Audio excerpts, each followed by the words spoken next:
허먼리프 임플란트에서 웰락 임플란트, 에스핀 임플란트가 정말 숏 임플란트에서는 가장 완벽한 퍼포먼스를 제공을 합니다. 저는 개인적으로 그래서 모든 임플란트를 그냥 숏 임플란트로 다 하고 싶다. 그래서 부제를 이렇게 하고 잠깐 발표를 하겠습니다. 그래서 숏 임플란트가 가장 완벽하려면 일단은 숏 임플란트를 심으면 어벗이 좀 길어지고 그러기 때문에 일단 마이크로 무브먼트가 없어요. 마이크로 무브먼트가 없고 일단 테어링이나 프랙처가 없는 장기간의 어떤 안정성을 기본 바탕으로 해야 합니다. 그리고 숏 임플란트를 함으로써 어떤 수술의 굉장히 수술이 좀 편하고 쉬운 방향으로 임플란트의 어떤 시술이 바뀌게 됩니다. 이 부분으로 좀 이야기를 하겠습니다.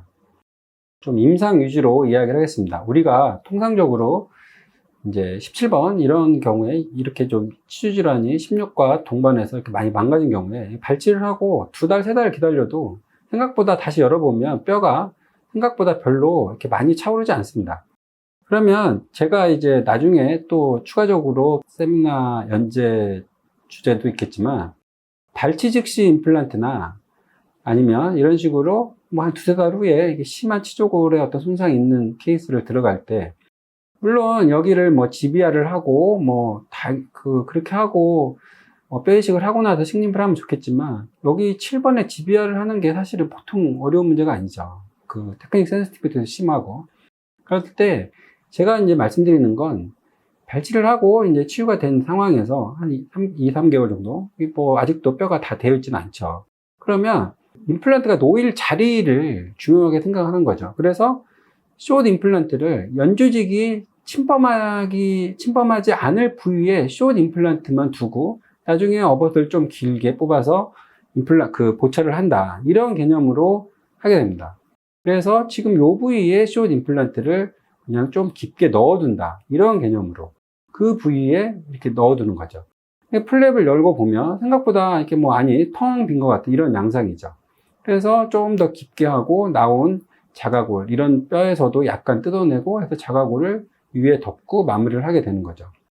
그렇게 하고 나서 이제 보철은 조금 긴 어벗을 이용을 해서 이렇게 숏 임플란트지만 약간 어벗을 좀 길게 뽑아서 구강에 접착을 해서 말레팅으로 세팅을 하는 거죠. 그러고 나면 이렇게 아주 깨끗한 어떤 치료를 마무리 지을 수 있습니다.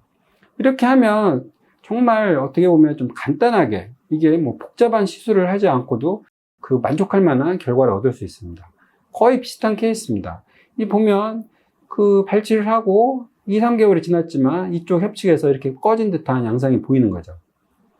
이쪽에 이제 GBR을 하든 멤브레인을 하고 텐팅 스크류를 하고 그렇게 할 수도 있지만 그렇게 하기에는 너무 환자도 힘들고 저도 많은 어떤 긴장감을 가져야 하기 때문에 좀 더 쉬운 방식으로 디자인을 해봅니다. 연조직이 개재가 되지 않을 이 부위에 임플란트를 승립을 하려고 합니다. 물론 테리고이드를 이용해서 이런 식으로 접근을 할 수도 있지만 일단 숏으로 이 케이스는 하기로 합니다. 숏 임플란트를 여기다 위치를 시키려 합니다. 그래서 보면 이 부위에 위치를 시키고 위에는 자가골을 살짝 덮어서 이렇게 마무리를 합니다. 이렇게 하고 구강에 접착을 해서 약간 어벗을 길게 뽑아서 마무리를 하는 거죠. 이렇게 하면 아주 심미적이고 깨끗한 어떤 보철의 양상이 됩니다. 지금 이런 접착은, 이런 세팅은 구강에서 이 세면을 구강에서 접착을 하고 세면이 없는 상태에서 이걸 접착을 하는, 세팅을 하는 거기 때문에 대충 보통 이런 식으로 세팅을 하게 되는 거죠. 다른 환자지만 세팅하는 방식만 한번 보여드리는 겁니다. 필링을 제거를 하고 세척을 한번 하고요.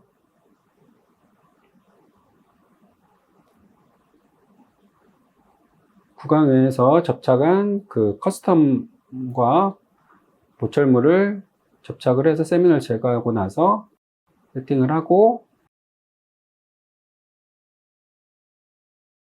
말레팅으로 세팅을 하는 거죠.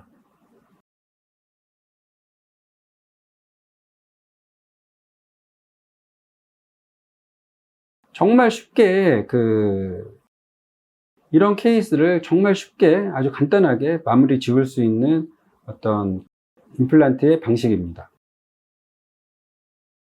그래서 이 케이스는 좀 다른 건데, 환자분이 뭐 소개로 오셨는데, 자기가 무슨 상악동에 무슨 전암병소가 예전에 있어가지고 상악동 내에는 절대 뭘 건들면 안 된다.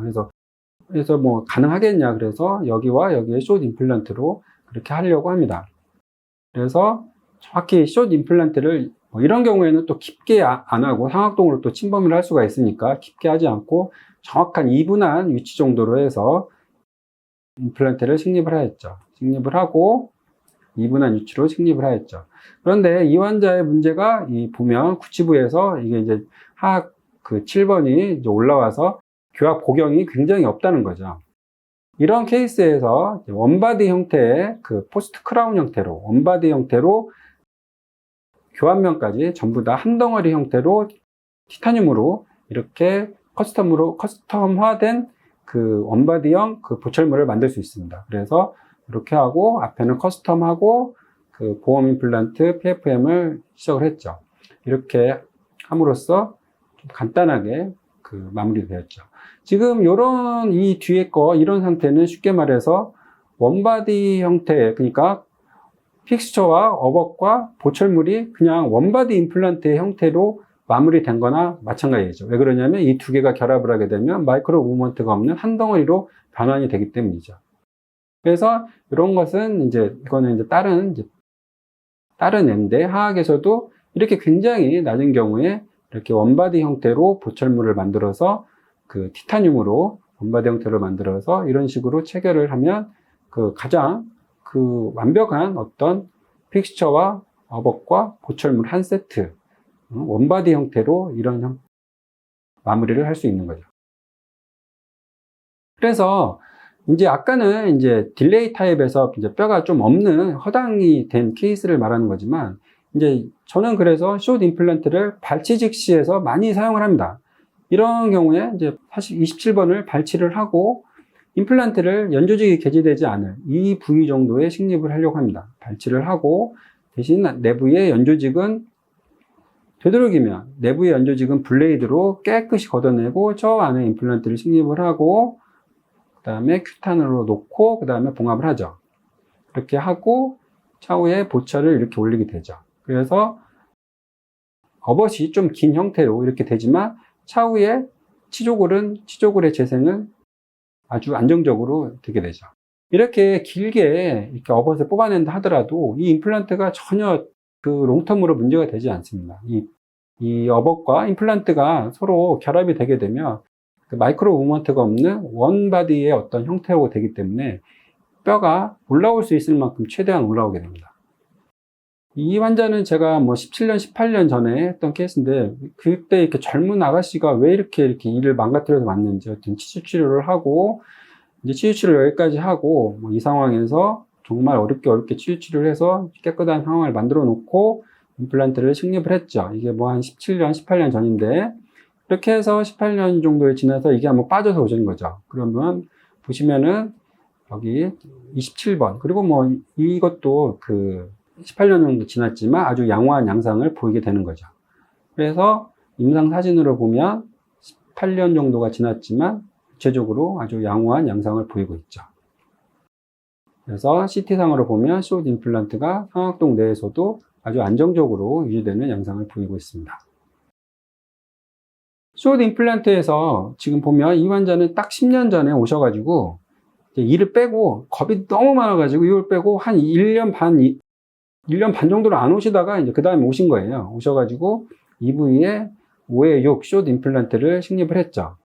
이렇게 식립하면 이게 버틸까? 이제 그런 생각을 하지만 사실 이거는 이 8번을 이때 빼면 뼈가 더 올라오긴 하는데 이 하나 빼는 걸 너무나 무서워하셔가지고 그래서 8년이 지나고 나서 이제 이 상태에서 이런 걸 시작을 했죠. 8년이 지나고 났지만 아주 지금 사실은 이 환자분이 주 저작을 오른쪽으로 하는데 오른쪽으로 함에 있어서도 치조골 라인도 좋고 사실 요걸 아까도 이걸 빼면 뼈는 이쪽에서 더 차오를 겁니다. 그런데 이 8번에 아마 매제할 쪽에 어떤 오염된 어떤 치근이 있기 때문에 이 뼈가 올라오지 못하는 지금 상황이라 지금 요것만 빼면 좀 더 뼈는 올라올 거라고 생각을 합니다. 이 임플란트가 저는 앞으로도 뭐 10년 이상은 거뜬하게 더 유지될 수 있다고 저는 생각이 됩니다. 보시면 이 환자분도 거의 뭐 17년 정도, 제가 17년 정도 전에 한 건데, 이제 물론 그 전에 위에 와이드 형태의 임플란트가 있긴 있었습니다. 보시면 지금 이런 형태로 있죠. 나중에 이 모양이 바뀌는데, 바뀌죠. 이제 발치를 하고 임플란트를 식립을 할 때 통상적인 레귤라 임플란트도 약간 깊게 심고 숏 임플란트를 연조직이 개재되지 않을 처 아래쪽에 심고 나서 경과를 보는 거죠. 이렇게 해서 세팅을 하고, 이 환자가 17년 정도를 제가 팔로우업을 하는데, 하악에서 보시면은 뼈도 아주 안정적이고, 그리고 프랙처나 테어링도 없이 지금까지 아무런 문제 없이 잘 사용을 하고 있는 거죠. 나이도 연세도 많으신데, 물론 그 와중에 다른 이들이 좀 망가지고 있는데, 보시면 지금 처음에 이 디자인에서 이게 위에가 바뀌었단 말이에요. 이게 17년 동안 스크류 타입은 이게 픽스처는 살아있을지 모르겠지만 어벗도 한번 부러지고 스크류도 지금 한 2번 부러졌습니다. 또 이게 한번 부러지기 시작하면 더 횟수가 잦아지기 때문에 또 앞으로도 더 좀 그런 문제가 발생을 할 수 있을 거라고 생각이 됩니다. 그래서 스크류 타입이 가지고 있는 어쩔 수 없는 마이크로 무브먼트에 의한 어벗이나 스크류의 어떤 파절은 좀 항상 우리가 임플란트를 함에 있어서 조금 항상 숙제로 남아있는 문제입니다. 그러나 락킹 테이퍼, 허멀림프의 락킹 테이퍼 임플란트는 일단 스크류와 테어링 자체는 거의 제로에 수렴하기 때문에 그냥 안전하게 사용하셔도 될 것입니다. 그래서 보시면 이런 식으로, 이건 좀 옛날에 했던 케이스인데 깊게 심어 놓으면 시간이 지남에 따라서 뼈가 다 차오르죠. 아까도 말씀드리지만 이런 거 사랑니를 빼고 나면 뼈가 더 많이 차오르게 됩니다. 이렇게 해서 보시면 숏 임플란트를 좀 길게 보철을 만들면 시간이 지남에 따라서 더 안정된 이런 치조골의 양상을 보여주게 됩니다. 이 환자도 이제 뭐 소개로 오셨는데, 보시면 이제 몇 가지 좀 설명드릴 게 있습니다. 만약에 일단은 이제 이 환자분이, 얘는 뭐 발치 즉시를 하긴 좀 그래가지고 일단은 발치를 했고요. 얘는 발치 즉시를 임플란트를 합니다. 이때 저는 항상 이 septum을 좀 싫어하고 보통 메지알 쪽에 이렇게 세워서 이렇게 식립을 하거나 디스탈 쪽에서 약간 기울여서 심는 걸 선호합니다. 근데 메지알 쪽이 워낙 병소가 커서 이 디스탈 쪽에 이렇게 해서 식립을 합니다. 이건 숏을 식립한 건 아니고요. 이렇게 해서 이렇게 식립을 합니다. 그러면 이게 이렇게만 보면 이게 좀 기울기가 좀 이상한가 이렇게 생각할지 모르지만, 나중에 이제 보철을 올려놓은 시간이 지나고 난 상황을 보면 좀 다릅니다. 그렇게 하고 이쪽에서는 이제 한 2-3달을 기다리고 나서 연조직 개재가 되지 않을 저 밑쪽에서 이제 임플란트를 식립을 하고 위에는 자가구를 좀 덮고 그렇게 하고 마무리를 했죠. 마무리를 해서 보면, 마무리를 하고 이제 이쪽도 이제 임플란트로 넘어가고 해서 이게 지금 하고 한 4-5년이 지난 상황입니다. 보면 오른쪽 요것도 아까 디스탈 루트에 식립을 했지만 지금 상황에서 보면 이게 뭐 어색하거나 딱히 그러지 않습니다. 보철 모양도 뭐 크게 무리가 없고요. 왼쪽도 숏 임플란트를 식립을 했지만 뼈 라인도 충분히 다 올라오게 됩니다.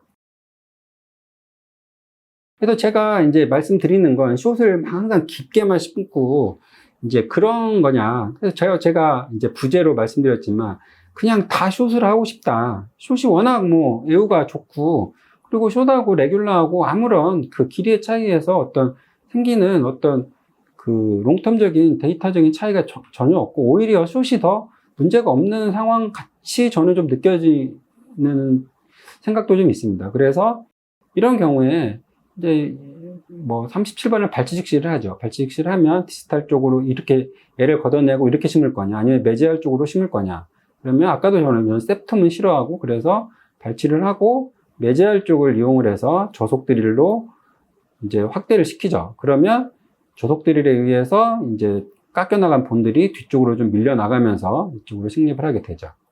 식립을 하고 세팅을 하고 나서 시간이 지나고 나면 물론 이거에서 왜 더 긴 걸 안 심어? 뭐 이렇게 말하시는 분도 있겠지만, 숏으로 식립을 해도 롱텀이나 이 힘을 받아주는 데에서는 숏 임플란트에서도 아무런 문제가 되지 않기 때문에, 제가 그때 초반에 부제로도 나는 그냥 숏 임플란트로 모든 케이스를 하는 것도 나쁘지 않을 것 같다, 이런 생각이 좀 있기도 합니다.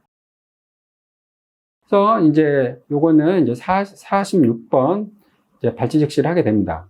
그래서 발치를 하고, 디지털에 심기에는 이게 조금 각도가, 이건 좀 너무 치근이 너무 좀 기울어져 있어서 매제알 쪽에서 다행히 연조직이 깨끗하게 염증적인 제거를 돼서 발치를 하고, 매제알 쪽에서 이제 식립을 하게 되는 거죠. 그러니까 매제알 쪽에 식립을 하면서 수직으로 이런 식으로 세워서, 약간 이렇게 매제알 쪽에서 이런 식으로 각도가 가면 안 되고, 매제알 쪽에서 약간 디스탈 쪽으로 방향을 주면 이렇게 센터 쪽으로 이렇게 오게 마운트가 이런 식으로 디자인을 잡습니다. 이렇게 해서 보면 이렇게 이거 너무 깊은 거 아니야? 이럴지 모르겠지만, 이 정도까지는 숏 임플란트로 보철을 하는데 아무런 문제가 되지 않습니다. 그래서 이게 지금 4년 반 정도 전에 한 거고요. 그렇게 해서 이제 구강에 구강에서 접착을 해서 세면을 제거해서 세면이 없는 상태로 해서 말레팅으로 세팅을 하죠. 그러면 이런 식으로 깨끗한 세면이 없는 이런 보철이 완성이 되게 됩니다. 그래서 이제 그 환자는 아니지만, 이제 동일 비슷한 부위 46번 제가 구강에 접착을 해서 세팅하는 동영상을 하나 보여드리겠습니다.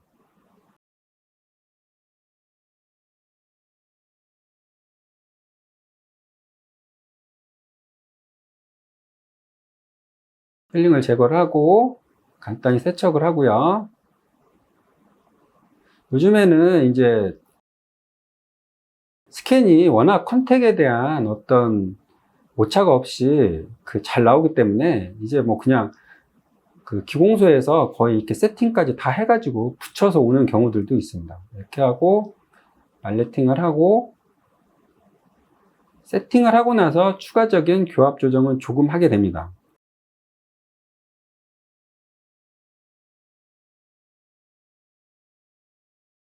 그렇게 하고 이제 요 케이스였죠. 요 케이스 했는데, 그리고 나서 2년 후에 이 뒤에 것도 숏 임플란트로 싱글을 제작을 한 개를 더 했죠.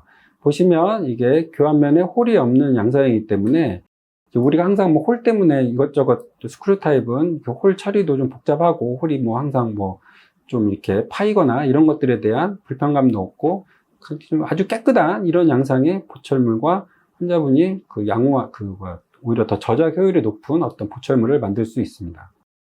그래서 허멀리프 임플란트의 웰락이나 에스핀 임플란트는, 그래서 가장 큰 장점 중에 하나가 이 숏 임플란트의 강점입니다. 정말 이 숏 임플란트를 사용함으로써 우리가 굉장히 어려운 수술을 아주 간단하게 마무리를 할 수가 있는, 쉬운 케이스의 수술로 병환이 되는 어떤 임플란트 시술로 숏 임플란트를 이용해서 이렇게 전환시킬 수 있습니다. 그거에 대한 기본 개념은 몇 번 말씀드리지만, 일단 마이크로 무브먼트가 없고 프랙처나 테어링이 없는 구조를 가지고 있기 때문입니다.